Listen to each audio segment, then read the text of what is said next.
Good evening, Asheville School. I'm Edgar Collett, and welcome back to your evening news. We have quite the show for you tonight, as Dante and Virgil have recently reached the seventh circle of hell in Cantos 11 and 12 of their tale. Our top story tonight is the adventure that awaits these two travelers. We're now going to go to our reporter in the field to get the inside scoop on this marvelous journey.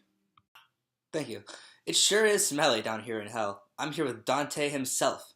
So Dante, how's journeying to Circle 7 been so far? Thanks, Edgar. It's been something for sure. Virgil was telling me about how hell is structured, We had just entered the capital of hell, the city of Dis.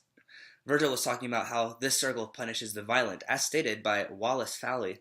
Since a person may perpetrate violence against God, against himself, or against his neighbor, it is punished in 3 distinct rounds here in the seventh circle. One for violence against others, one for violence against oneself, and the last for violence against God. Wow, that certainly is interesting. Dante, would you say that these rings are structured in any particular way? Oh, certainly. The rings, like the circles of hell, get smaller and smaller the deeper down you go. The first ring is on the outside at the top, and the second ring is even deeper than that, and the third ring is the deepest of the 3 in the 7th circle. After that, you get down into the 8th circle with all of its trenches, and then the 9th circle last. So, when you first got inside this ring, what were your thoughts? Well, we saw a minotaur. I fought the minotaur. Well, that's impressive.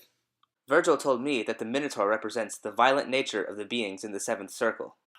Yeah, we didn't fight him. We just distracted him and then ran for our lives. He was an intimidating beast. He was scary, and we had no interest in getting devoured. Wow, that's really crazy. Well, we're going to cut to a commercial break. We'll be back with you guys in a few minutes for the weather report. Ever considered committing an act of violence? Well, you probably shouldn't, because it'll end you up in hell. And we're back with your evening news. Now let's go check out the weather. As you can see, it is hot as hell here in the 7th circle. At a ridiculous 352 degrees Celsius, our heroes may be in for a little bit more than they can handle. Well, I bet that stench doesn't help either. Now let's go over to sports. Our reporter today is on the scene with our top plays of the week. Wow, this hell world has some interesting sports. Apparently people who committed violence against their neighbor in their life will be fated to spend eternity in a river of boiling blood. I even had a chance to speak to Alexander the Great, a star player in the Blood River League. He was sent here for his bloodthirsty nature, even though Dante greatly respected him. Even more interesting is that Julius Caesar, the Roman conqueror, is absent in this circle. As put by J. Rudd, Dante's respect for and idealization of the Roman Empire do influence his choices here in Canto 12. How crazy is that? That sure is something. Let's get back to the field, where Dante and Virgil have departed in hopes of crossing the river. As you can see, Dante and Virgil have encountered some centaurs that offered to help them cross this river. One of these centaurs was Chiron, the mentor of the famous Achilles. I believe Achilles is actually an ancient Brazilian term. It loosely translates to eye of the bear. I actually don't think that's correct. Anyways, the centaurs were in hell due to the fact that their existence was an insult to God. Despite this, they really weren't that bad. They even got the heroes, Dante and Virgil, across the Blood River. Wow, so why were they considered an abomination then? They were only half man, like men who had lost their humanity. This loss ended up putting them in hell. Well, that's incredible.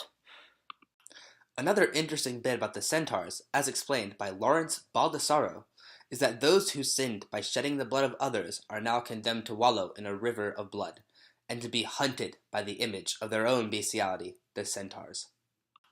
In other words, the centaurs symbolized the beast-like natures of man. That's true. And in addition to this, the descent into hell of Dante at this point has been likened to the descent of Jesus into hell in order to retrieve those who did not necessarily commit a sin, but who were never baptized to begin with. In addition, Dante's travels through purgatory and his ascent into heaven have also been likened to the ascent of the people who were retrieved from hell, who went back up to the earth with Jesus.